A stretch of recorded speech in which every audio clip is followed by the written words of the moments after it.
esse livro, na realidade, acabou reunindo vários casos, e, obviamente, eu tenho muitos casos ali de educação corporativa, que muita gente não acredita que educação corporativa possa chegar a um valor, dos valores que eu coloco lá no livro, né? Tem contrato de 100 milhões de reais, contrato de 30 milhões, contrato de 15 milhões, mas isso quer dizer também que são vendas de serviços, né? Serviços de Sim, consultoria, que está envolvido nisso. Então, se você olha para vendas B2B como um todo, eu falo lá também de vendas de produtos também, de como é que isso acontece em produtos. Então, são valores muito grandes. E lá no livro eu dou uma ênfase enorme também à preparação do vendedor. Cara, eu já ouvi algumas vezes no mercado que vendedor não treina, não gosta de estudar, essa coisa toda.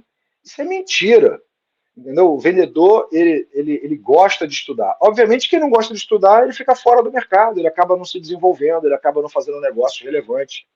Aquele sim, vendedor que estuda, se aprofunda no seu mercado, se aprofunda no seu produto, ele estuda temas que têm relação com a vida dele, do negócio dele, ele consegue construir um arcabouço de argumentos e um arcabouço de cultura e de pitch que outros não têm.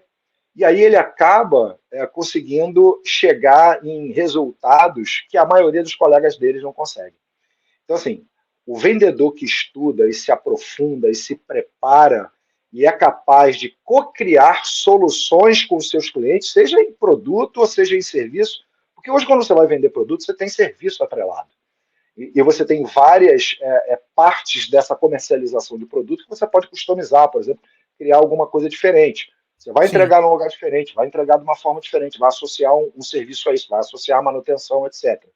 E em serviço você consegue customizar tudo. Então, se o vendedor ele consegue entender muito bem as limitações e as possibilidades da sua organização, os fatores críticos de sucesso daquele segmento de mercado que ele está atendendo, né? Daquelas organizações que ele está atendendo. Se ele consegue compreender claramente quais são as pessoas que têm a possibilidade de tomar decisão dentro da empresa, se ele faz um mapa de poder e influência da organização, e ele sabe exatamente como vai lidar com cada um deles, construindo uma estratégia, ou seja, para cada encontro que ele fizer com o interlocutor na organização, ele tem que ter um objetivo claramente definido. Isso não é um encontro à toa, não é um encontro aleatório. Ele tem que ter um objetivo claro para ele conseguir chegar lá na frente. Qual é o objetivo que você fazer contato com o cliente todas as vezes? E você conseguir chegar lá no final, né? No Sim. fechamento do contrato. Então, muitas vezes eu também vejo vendedores que não fazem isso, né?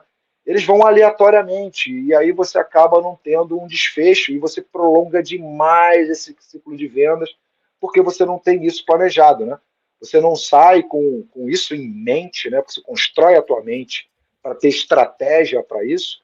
Para cada encontro você conseguir caminhar um passo, pelo menos, ou dois passos, ou três passos, dependendo do encontro que você tiver e da forma como você se planejar para isso.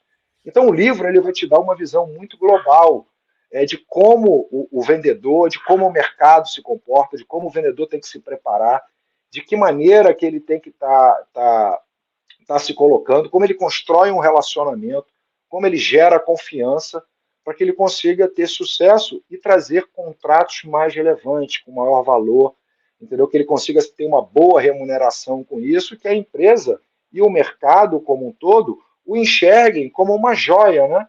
Isso aumenta a empregabilidade dele, isso Sim. aumenta o valor dentro da organização e aumenta o poder de barganha dele, né? Você imagina o poder que um vendedor que tem essa capacidade traz negócios disruptivos para a empresa, como ele não tem voz ativa, inclusive na estratégia da empresa. O Com vendedor, certeza. na minha visão, Bruno, o vendedor ele é a pessoa mais importante da empresa. Isso é um alerta para as empresas também. O vendedor ele tem que ter um recrutamento e seleção por parte da empresa muito severo. Você imagina o seguinte: o primeiro contato da empresa com o mercado, quem é que faz? É esse vendedor, é a equipe É esse comercial. vendedor. Ele fala em nome de quem? Ele fala em nome do presidente da empresa. Você vai ter uma pessoa ali mais ou menos para falar em nome do presidente da empresa? Não tem como. Então, as organizações têm que repensar o seu modelo de recrutamento e seleção, de treinamento dos vendedores. É esse cara, esse profissional, que vai fazer a diferença para qualquer organização quando a gente está falando de B2B de média e alta complexidade. Então, assim. Olha, não, conclui que eu vou te fazer uma pergunta, porque você toca muito no livro nessa questão das vendas complexas. E eu acho que Sim. É muito assim, quando a galera pensa vendas de forma generalista, a galera acaba se ancorando muito nos exemplos de bens de consumo. E como você falou, é serviço, é uma venda mais complexa.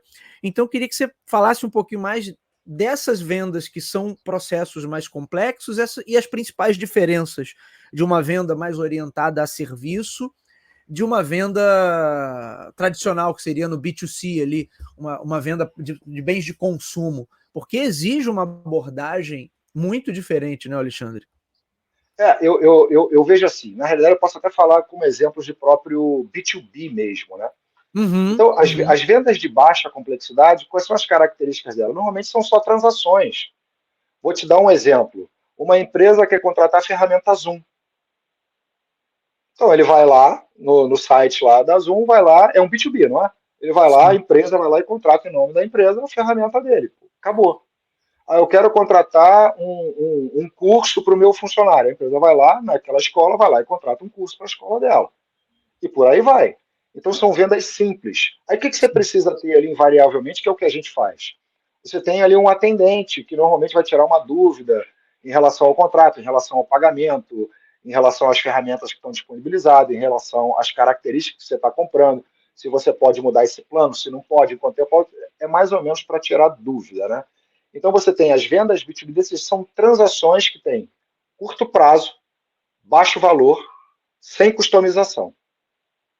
Esse é um tipo de venda que ele vai ser parcialmente, ou em alguns casos, totalmente substituído pelas IAs generativas. É isso. Que já está acontecendo. Então, outro dia eu estava vendo no Instagram alguém reclamando lá assim, pô, você não liga pro cliente. Ele falou, não ligo mesmo não, eu só respondo as mensagens. Cara, assim, responder a mensagem e a generativa responde melhor do que o vendedor.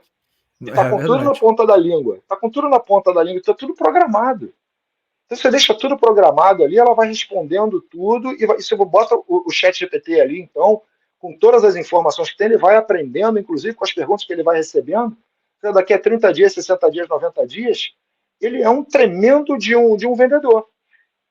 Então, assim, as pessoas têm que. Esses vendedores hoje que trabalham com produtos de baixa complexidade em B2B e em B2C também, que normalmente o B2C acaba sendo baixa complexidade em função dos valores que estão associados a isso, ele tem que se policiar nisso. Qual a diferença que ele vai fazer para a organização?